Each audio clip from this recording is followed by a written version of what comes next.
13 अप्रैल 2025 मेरठ के अकबरपुर सादात की सुबह आम नहीं थी। अमित नाम के एक शख्स को उसका 5 साल का बेटा चाय के लिए जगाने आया। ग्राउंड फ्लोर पर सो रहे अमित को बच्चे ने कई बार उठाने की कोशिश की, लेकिन जब वो नहीं उठा तो बच्चे ने कंबल हटाया और उसकी चीख निकल गई, क्योंकि चारपाई के एक कोने में एक सांप बैठा हुआ था। बच्चे की चीख सुनकर उसकी माँ यानी अमित की पत्नी रविता दौड़ी चली आई। उसने जब ये नजारा देखा तो वो भी चिल्ला पड़ी। ये वाकया मेरठ के भसूमा गांव का था, इसलिए शोर सुनते ही आसपास के लोग इकट्ठा हो गए। उस वक्त घर में रविता, तीनों बच्चे और अमित के माता पिता मौजूद थे। चारपाई पर अमित की बॉडी पड़ी थी और उसके हाथ के पास वही सांप बैठा था। डर के मारे कोई उसके पास तक नहीं जा पाया। किसी को नहीं पता था कि अमित जिंदा है या मर चुका है। फिर गांव वालों ने पास के गांव से एक सपेरे को बुलाया,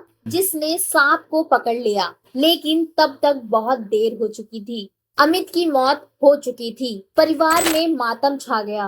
बच्चे, पत्नी और माता पिता फूट फूट कर रोने लगे। गांव वालों ने इस नजारे को अपने मोबाइल में रिकॉर्ड कर लिया और वो वीडियो सोशल मीडिया पर वायरल हो गया। कहा जाने लगा कि सांप ने उसे रात भर 10 बार डसा और सुबह तक वहीं बैठा रहा। किसी ने इसे पुराने जन्म की दुश्मनी कहा तो किसी ने इच्छाधारी नागिन या विष कन्या की कहानी से जोड़ा। चूंकि मौत नेचुरल नहीं लग रही थी, इसलिए पुलिस ने मौके पर पहुंचकर बॉडी को पोस्टमार्टम के लिए भेजा। पर किसी को क्या पता था कि ये केस आगे चलकर एक ऐसी सच्चाई खोलेगा जिसे सुनकर सब हैरान रह जाएंगे।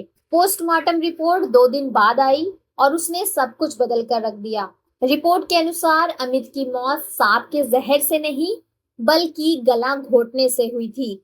यानी ये एक मर्डर था, और वो भी एक सोची समझी साजिश के तहत। अब शक की सुई घर के ही लोगों पर घूमने लगी। पुलिस ने रविता से पूछताछ शुरू की। पूछताछ में रविता ने जो बताया, उसने इस पूरे मामले को एक नई दिशा दे दी। अमित की पत्नी रविता का अपने पति के दोस्त अमरदीप के साथ अफेयर चल रहा था। अमरदीप टाइल्स लगाने का काम करता था और यही काम अमित भी करता था। दोनों की दोस्ती हुई और वो धीरे धीरे इतनी बढ़ गई कि अमरदीप का आना जाना घर तक होने लगा। अफेयर की शुरुआत लगभग 7 महीने पहले हुई थी, जिसे पहले अमित नहीं जानता था। लेकिन गांव में बातें छिपती नहीं। धीरे धीरे अमित को शक हुआ। उसने रविता का फोन चेक किया और उसे अमरदीप के मैसेज मिले। फिर एक दिन अमित ने रविता से इस बारे में बात की। दोनों के बीच झगड़ा हुआ। बात हाथापाई तक पहुंच गई। अमित ने अमरदीप को भी पीटा और धमकी दी कि वो दोबारा घर के आसपास ना दिखे। अमित ने रविता पर भी पाबंदियां लगा दी, लेकिन यहीं से रविता के मन में बदले की आग जल उठी। रविता ने अमरदीप के साथ मिलकर अमित को मारने की प्लानिंग शुरू कर दी।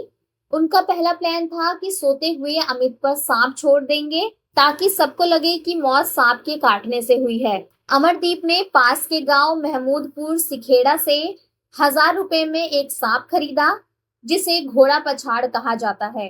लेकिन ये सांप जहरीला नहीं था। ये बात उन्हें नहीं पता थी। प्लान के मुताबिक 12 अप्रैल की रात जब सब सो रहे थे, रविता ने अमरदीप को घर के अंदर बुलाया। अमित गहरी नींद में था। बच्चों का कमरा ऊपर था और माता पिता बूढ़े और बीमार थे। रविता ने अमित के सीने पर बैठकर उसका हाथ पकड़ा और अमरदीप ने गला घोट दिया। अमित तड़पता रहा, लेकिन उसकी जान चली गई। इसके बाद दोनों ने अमित की बॉडी को चारपाई पर लिटाया और झोले से लाए सांप को उसके पास रखकर कंबल उड़ा दिया, ताकि लगे कि सांप ने डसकर मारा है। लेकिन पोस्टमार्टम रिपोर्ट में जहर का कोई जिक्र नहीं था, उल्टा गले पर चोट के निशान मिले। इसके बाद पुलिस ने सपेरे को भी पकड़ा, जिसने बताया कि सांप जहरीला नहीं था और अमरदीप ने एक जागरण के बहाने उसे खरीद लिया था। सबूत मिलते ही पुलिस ने रविता और अमरदीप को गिरफ्तार कर जेल में भेज दिया। लेकिन सबसे दर्दनाक बात यह है कि रविता को अपने किए पर कोई पछतावा नहीं था। उल्टा वो सारी गलती अपने पति पर डाल रही थी।